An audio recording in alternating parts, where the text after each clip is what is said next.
ഒരു ഭർത്താവ് തൻ്റെ ഭാര്യയ്ക്ക് മസ്റ്റായിട്ടും ചെയ്തു കൊടുക്കേണ്ട 10 കാര്യങ്ങളെക്കുറിച്ചിട്ടാണ് ഞാനിന്ന് പറയുന്നത്. ഈ കാര്യങ്ങൾ നിങ്ങൾ മനസ്സിലാക്കിയെടുക്കുകയാണെങ്കിൽ നിങ്ങളുടെ റിലേഷൻഷിപ്പ് കുറച്ചുകൂടെ സ്ട്രോങ് ആയിട്ട് ലോങ് ലാസ്റ്റ് ചെയ്ത് കൊണ്ടുപോകാനായിട്ട് സാധിക്കും എന്നതാണ്. അതിലൊന്നാമത്തെ കാര്യം, നിങ്ങൾ പങ്കാളിക്ക് വേണ്ടി അവൈലബിൾ ആകുക എന്നതാണ്. അവർക്ക് വേണ്ടി ചെയ്യാൻ പറ്റുന്ന ഏറ്റവും വലിയ കാര്യം. ഒരു ഭാര്യ ഭർത്താവിൽ നിന്ന് ആഗ്രഹിക്കുന്ന ഏറ്റവും പ്രധാനപ്പെട്ട കാര്യവും അതുതന്നെയാണ്. അതുകൊണ്ട് നിങ്ങൾ നിങ്ങളുടെ ഭാര്യയ്ക്കൊപ്പം ക്വാളിറ്റി ടൈം ചെലവഴിക്കുക. ഇനി സ്വയം ഒന്ന് ചിന്തിക്കുക, ഞാൻ എത്രത്തോളം ക്വാളിറ്റി ടൈം ചെലവഴിക്കുന്നുണ്ട് എന്ന്. നമ്പർ 2, എൻ്റെ ഹസ്ബൻഡിൻ്റെ ഉള്ളിൽ സ്നേഹമുണ്ടെന്നറിയാം, പക്ഷേ പുള്ളി അതൊന്നും എക്സ്പ്രസ് ചെയ്യുന്നില്ലെന്നേ.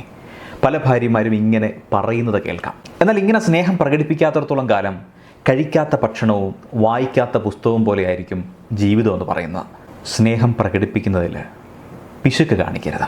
നിങ്ങളുടെ സാമീപ്യം, ഹഗ്ഗും കിസ്സുമൊക്കെ ഭാര്യ ആഗ്രഹിക്കുന്നുണ്ടെന്നേ. അത് കൊടുത്താൽ ഭാര്യ ഹാപ്പിയാകും. എന്ന് വെച്ചാൽ 6 ഹഗ്ഗും 5 കിസ്സും എന്ന രീതിയിൽ കണക്ക് വെച്ച് സൂപ്പർ മാർക്കറ്റിൽ നിന്ന് സാധനങ്ങൾ എടുക്കുന്ന പോലെ സ്നേഹപ്രകടനങ്ങൾ കാണിച്ചു കഴിഞ്ഞാൽ അത് വെറും ഡ്രാമയാണെന്നേ തോന്നും. ഏതോ ഒരു സിനിമയിൽ പറയുന്ന പോലെ അത് നിങ്ങളുടെ ഉള്ളിൽ നിന്ന് വരണം. മൂന്നാമത്തെ കാര്യം, എല്ലാ വർഷവും മിനിമം ഒരു തവണയെങ്കിലും നിങ്ങളും ഭാര്യയും മാത്രമായി ഒരു ട്രിപ്പ് പോകണം. 2 പേർക്കും സ്വസ്ഥമായി ഇരിക്കാൻ സാധിക്കുന്ന, ക്വാളിറ്റി ടൈം ചെലവഴിക്കാൻ സാധിക്കുന്ന ഒരു സ്ഥലം അതിനായി തിരഞ്ഞെടുക്കണം. ഒരു ഹണിമൂൺ ട്രിപ്പൊക്കെ എന്ന് പറയുന്ന പോലെ. പ്രായമൊന്നും ഒരു പ്രശ്നമല്ലെന്നേ. ഈ ട്രിപ്പിൽ മറ്റാരും വേണ്ട, നിങ്ങളും നിങ്ങളുടെ ഭാര്യയും മാത്രം. പരസ്പരം കുറച്ചുകൂടെ കണക്റ്റ് ആവാനായിട്ടും നിങ്ങളിലേക്ക് മാത്രമായി നല്ല മെമ്മറീസ് ഉണ്ടാകാനായിട്ടുമൊക്കെയാണ് ഇത്തരം കാര്യങ്ങൾ ഉണ്ടാക്കിയെടുക്കേണ്ടത്. നാലാമത്തെ കാര്യം, നിങ്ങളുടെ ഭാര്യയുടെ ബർത്ത്ഡേ അല്ലെങ്കിൽ നേട്ടങ്ങൾ, അവരുടെ സ്റ്റൈല്, ഇതിനെല്ലാം ഒന്ന് സെലിബ്രേറ്റ് ചെയ്യാൻ ശ്രമിക്കാം. അതൊരു വലിയ ഫംഗ്ഷനായിട്ട് ആളെ വിളിച്ചു കൂട്ടി ചെയ്യണമെന്നൊരു നിർബന്ധമില്ല. ഒരുമിച്ചുള്ള ഒരു ഡിന്നറോ ഔട്ടിങ്ങോ, അവർക്ക് വേണ്ടി കുക്ക് ചെയ്തോ ഒരു കോംപ്ലിമെൻ്റൊക്കെ ആവാം. എല്ലാ വർഷവും അവരുടെ ബർത്ത്ഡേസ് ഓർത്ത് വെക്കുകയും അവർക്ക് ചെറിയ സർപ്രൈസ് നൽകുന്നതും അവരുടെ സന്തോഷം കൂട്ടുക മാത്രമല്ല, നിങ്ങളോടുള്ള അവരുടെ സ്നേഹവും കരുതലും ഇപ്പോൾ ഉള്ളതിനേക്കാൾ കൂടും. അതായത് അവരെ ഒരു ക്യൂനെ പോലെ നിങ്ങൾ കൺസിഡർ ചെയ്യുന്നു, ബഹുമാനിക്കുന്നു എന്നുള്ള തിരിച്ചറിവ് അവരിൽ വളർത്തിയെടുക്കാനായിട്ട് ഇത്തരം ചെറിയ ചെറിയ കാര്യങ്ങൾ ധാരാളമാണ്. അഞ്ചാമത്തെ കാര്യം, ഒരു ടിപ്പിക്കൽ ഫാമിലിയിൽ ഉള്ള ഒരു രീതിയെ മാനിച്ചുകൊണ്ടാണ് ഞാനൊരു കാര്യം പറയുന്നത്. എല്ലാ ആഴ്ചയും നിങ്ങളുടെ ഭാര്യയ്ക്ക് കുറച്ച് ബ്രേക്ക് കൊടുക്കുക. പലപ്പോഴും ജോലിയും വീട്ടിലെ ഉത്തരവാദിത്തങ്ങളും ഒക്കെ ആയിട്ട് വളരെ സ്ട്രെസ്ഫുള്ളായിട്ടൊരു ലൈഫായിരിക്കും ഒരു സ്ത്രീക്കുള്ളത് അല്ലെങ്കിൽ നിങ്ങളുടെ ഭാര്യയ്ക്കുള്ളത്. ആർക്കും റെസ്റ്റ് എടുക്കാനുള്ള ഓപ്ഷൻ ഉണ്ടെന്ന് വെച്ച് കഴിഞ്ഞാൽ ഒരു വീട്ടമ്മയ്ക്ക് അതിനുള്ള അവസരം സാധാരണഗതിയിൽ ഉണ്ടാവാറില്ല.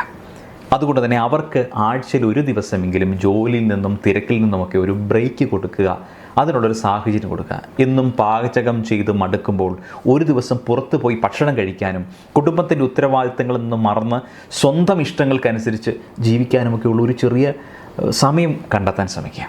ഇഷ്ടമുള്ളതുപോലെ കറങ്ങാനും കൂട്ടുകാരോടൊപ്പം സമയം ചെലവഴിക്കാനും ഇഷ്ടമുള്ളത് കഴിക്കാനും അങ്ങനെ എല്ലാത്തിനുമായി അവർക്കായി ഒരു ദിവസം. നിങ്ങളവരെ യഥാർത്ഥത്തിൽ സ്നേഹിക്കുന്നുണ്ടെങ്കിൽ ഈ റെസ്പോൺസിബിലിറ്റിയൊക്കെ ഏറ്റെടുത്തിട്ട് അവരെ അവരുടെ ഇഷ്ടത്തിന് ഒരു ദിവസമെങ്കിലും വെറുതെ വിടുക. ആറാമത്തെ കാര്യം, നമ്മളെ കേൾക്കാൻ ഒരാൾ ഉണ്ടാകുക എന്നത് ഒരുപാട് സന്തോഷം നൽകുന്ന കാര്യമാണ്. അത് ഹസ്ബൻഡായാലും വൈഫായാലും ഒരുപോലെ തന്നെയാണ്. ഭാര്യയ്ക്ക് നിങ്ങളോട് ഒരുപാട് കാര്യങ്ങൾ സംസാരിക്കാനുണ്ടാവും. വിശേഷങ്ങളെല്ലാം പറയാൻ മാത്രമല്ല, ഭർത്താവിൻ്റെ വിശേഷങ്ങൾ കേൾക്കാനും ഒത്തിരി ആഗ്രഹമുണ്ട്. അങ്ങനെ അവർ വിശേഷങ്ങൾ പറയുമ്പോൾ അല്ലെങ്കിൽ നിങ്ങളുടെ വിശേഷങ്ങൾ ചോദിക്കുമ്പോൾ അവരോട് പൊട്ടിത്തെറിക്കരുത്, അവഗണിക്കരുത്. പകരം മനസ്സ് തുറന്ന് സംസാരിക്കണം, ശാന്തമായി അവരെ കേൾക്കണം. ഭാര്യ സംസാരിക്കുമ്പോൾ ഈ മൊബൈലിലൊക്കെ കുത്തിക്കൊണ്ട് കുറേ ആളുകളുണ്ട്. ഇത് കേൾക്കും, എന്നിട്ട് നീ പറഞ്ഞോ ഞാൻ കേൾക്കുന്നുണ്ട്, നീ പറഞ്ഞോ ഞാൻ കേൾക്കുന്നുണ്ടല്ലോ, ഇങ്ങനെയുള്ള ഒരു ബിഹേവിയർ പാറ്റേൺസ് ഒന്നും കാണിക്കരുത്. അത് നിങ്ങൾക്ക് കേൾക്കാൻ താല്പര്യമില്ലാത്തത് കൊണ്ടും ആ പറയുന്ന കാര്യത്തിന് വലിയൊരു ഇമ്പോർട്ടൻസ് ഇല്ലാത്തത് കൊണ്ടുമാണ് നിങ്ങൾ കമ്പ്യൂട്ടറിലോ പത്രത്തിലോ അല്ലെങ്കിൽ മൊബൈലിലോ ഒക്കെ തോണ്ടിക്കൊണ്ട് മറ്റെന്തെങ്കിലും ആക്ടിവിറ്റി ചെയ്തുകൊണ്ട് നിങ്ങൾ അവരെ കേൾക്കുന്നു എന്നതിൻ്റെ അർത്ഥം. അത് നിങ്ങളുടെ ഭാര്യയ്ക്ക് മനസ്സിലാക്കും. അത് മനസ്സിൻ്റെ ഉള്ളിൽ വലിയ മുറിവുകളുണ്ടാക്കും. അതുകൊണ്ട് നിങ്ങളുടെ ഭാര്യ പറയുന്നത് കേൾക്കാനും അവരോടെല്ലാം തുറന്നു പറയാനും നിങ്ങൾക്ക് സാധിക്കണം. നമ്പർ 7, നിങ്ങളുടെ ഭാര്യയോടൊപ്പം പഴയ ചില മെമ്മറീസ് നിറഞ്ഞ സ്ഥലങ്ങളിലേക്ക് യാത്ര പോവുക. നിങ്ങൾ തമ്മിൽ ആദ്യമായി കണ്ട സ്ഥലമോ, ഒരുമിച്ച് സിനിമയ്ക്ക് പോയതോ, കറങ്ങാൻ പോയതോ, അങ്ങനെ ആദ്യമായി നിങ്ങൾ ഒരുമിച്ച ആ സ്ഥലങ്ങൾ. അതുപോലെ നിങ്ങളുടെയോ നിങ്ങളുടെ പങ്കാളിയുടെയോ മാത്രം മെമ്മറീസിലുള്ള സ്ഥലങ്ങൾ, പഠിച്ച സ്കൂള്, കോളേജ്, ജീവിച്ച നാട്, അങ്ങനെയുള്ള ഒരുപാട് സ്ഥലങ്ങളിലൊക്കെ ഒന്ന് പോകാനായിട്ട് ശ്രമിക്കുക. നമ്മുടെ മെമ്മറീസ് ഓർത്തെടുക്കുക. ഇത് നിങ്ങളുടെ റിലേഷൻഷിപ്പിലേക്കൊരു കൂടുതൽ സൗഹൃദം ബിൽഡ് ചെയ്യപ്പെടുത്തും. 8ാമത്തെ കാര്യം, ഭാര്യയ്ക്ക് പലതും ചെയ്തു കൊടുക്കുന്നത് മാത്രമല്ല, നിങ്ങളുടെ റെസ്പോൺസിബിലിറ്റീസ് കൃത്യമായി ചെയ്യുന്നതും ഭാര്യയ്ക്ക് സന്തോഷം നൽകുന്ന കാര്യമാണ്. എന്ത് കാര്യമുണ്ടെങ്കിലും അത് നീ ചെയ്തോ എന്ന് പറഞ്ഞിട്ട് ഉത്തരവാദിത്തങ്ങളിൽ നിന്ന് എസ്കേപ്പ് ചെയ്യുന്ന രീതിയുണ്ട്. നീ പഠിപ്പിച്ചോ, നീ നോക്കിക്കോ എന്ന മട്ടിൽ മക്കളുടെ റെസ്പോൺസിബിലിറ്റിയിൽ നിന്നും ഒഴിഞ്ഞു മാറുന്ന ഒരുപാട് ഭർത്താക്കന്മാരുണ്ട്. ഭാര്യ ഒറ്റയ്ക്കായി പോകുന്നേ. തൻ്റെ ഭർത്താവ് എല്ലാത്തിനും ഒപ്പം ഉണ്ടാവണമെന്ന് ഏറെ ആഗ്രഹിക്കുന്നത് ഭാര്യയാണ്. ആ ആഗ്രഹം നഷ്ടമാകുന്നിടത്ത് വലിയ വേദനകളും വിലയും ഒക്കെ കൊടുക്കേണ്ടി വരും. ഭർത്താവ് എന്ന വ്യക്തി ഒറ്റ റോളല്ല ചെയ്യുന്നത്.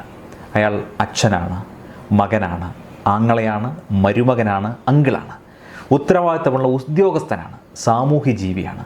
ഈ പറഞ്ഞ നിങ്ങൾ ഓരോ റോളും നല്ല രീതിയിൽ നിർവഹിക്കുമ്പോഴാണ് നിങ്ങളുടെ ഭാര്യ ഹാപ്പിയാകുന്നത്.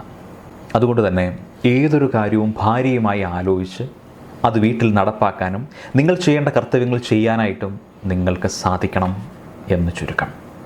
9ാമത്തെ കാര്യം, ഇത് ചിലപ്പോൾ പറയുന്ന സമയത്ത് ചില നെറ്റുകളൊക്കെ ചുളിഞ്ഞേക്കാം, എങ്കിലത് പറയാതിരിക്കാൻ പറ്റില്ല. ഏതെങ്കിലും ഒരു സ്പെഷ്യൽ ഒക്കേഷനിലോ സർപ്രൈസോ ആയ ഒരു റൊമാൻറ്റിക് ഡേറ്റിംഗ് അറേഞ്ച് ചെയ്യാം. രണ്ടുപേരും കപ്പിൾ ഡ്രസ്സൊക്കെ ഇട്ട് ഒരുങ്ങി ഒരു ക്യാൻഡിൽ ലൈറ്റ് ഡിന്നറിന് പോവുക, പുറത്തു പോവുകയോ ഒക്കെ ചെയ്യാം. എവിടെ പോകുന്നു എന്നതിലല്ല, പരസ്പരം പ്രണയിക്കാനും ഒരുമിച്ച് സമയം ചെലവഴിക്കാനും നിങ്ങൾ എഫേർട്ട് എടുക്കുന്നു എന്നതിലാണ് കാര്യം. ഇത് വിവാഹബന്ധത്തിൽ എന്നും പ്രണയം നിലനിർത്താനും മടുപ്പില്ലാതാക്കാനുമായിട്ടൊക്കെ സഹായിക്കും. 10ാമത്തെ കാര്യം, ഈ ഭൂരിഭാഗം ഭാര്യമാരും ആഗ്രഹിക്കുന്നത് തൻ്റെ ഭർത്താവ് മദ്യപാനവും പുകയിലയും മയക്കുമരുന്നും എക്സ്ട്രാ മാരിറ്റൽ അഫേഴ്സും ഇൻ്റർനെറ്റ് അഡിക്ഷനും സോഷ്യൽ മീഡിയ അഡിക്ഷനും ഒന്നും ഇല്ലാത്ത ഒരാളായിരിക്കണമെന്നാണ്. അതുകൊണ്ട് നിങ്ങളുടെ ഇത്തരം ദുശീലങ്ങൾ നിങ്ങളെ അടിമയാക്കാതിരിക്കാൻ പ്രത്യേകം ശ്രദ്ധിച്ചേക്കണം. കാരണം ഇതെല്ലാം നിങ്ങളുടെ നല്ല റിലേഷൻഷിപ്പിനെ ഇല്ലാതാക്കും. സോ ഇതിൽ നിന്ന് എന്തെങ്കിലും ഒരു ശീലം നിങ്ങൾക്കുണ്ടെങ്കിൽ അത് കുറയ്ക്കാനല്ല, ഇല്ലാതാക്കാനാണ് ശ്രമിക്കേണ്ടത്. ഞാൻ ഈ പറഞ്ഞ കാര്യങ്ങളിൽ നിന്നെല്ലാം നിങ്ങൾക്ക് ഒരു കാര്യം മനസ്സിലാക്കിയിട്ടുണ്ടാവും. ഭാര്യയ്ക്ക് വേണ്ടി നിങ്ങൾ ചെയ്യുന്ന കാര്യങ്ങളെല്ലാം തന്നെ നിങ്ങളുടെ കൂടെ നന്മയ്ക്കും സന്തോഷത്തിനും കൂടി വഴിവെക്കുന്നു എന്നതാണ്. അതായത് ഒരു ഭാര്യ ഭർത്താവിൽ നിന്ന് ആഗ്രഹിക്കുന്ന കാര്യങ്ങൾ സ്വാർത്ഥമല്ല, അവർ നിങ്ങളുടെ കൂടി സന്തോഷം ആഗ്രഹിക്കുന്നു എന്ന് ചുരുക്കം. അതുകൊണ്ട് അവരെ സന്തോഷിപ്പിക്കാനും അതിലൂടെ സന്തോഷം കണ്ടെത്താനും മടിക്കണ്ട കേട്ടോ. അപ്പോൾ have a great day. Thank you. By.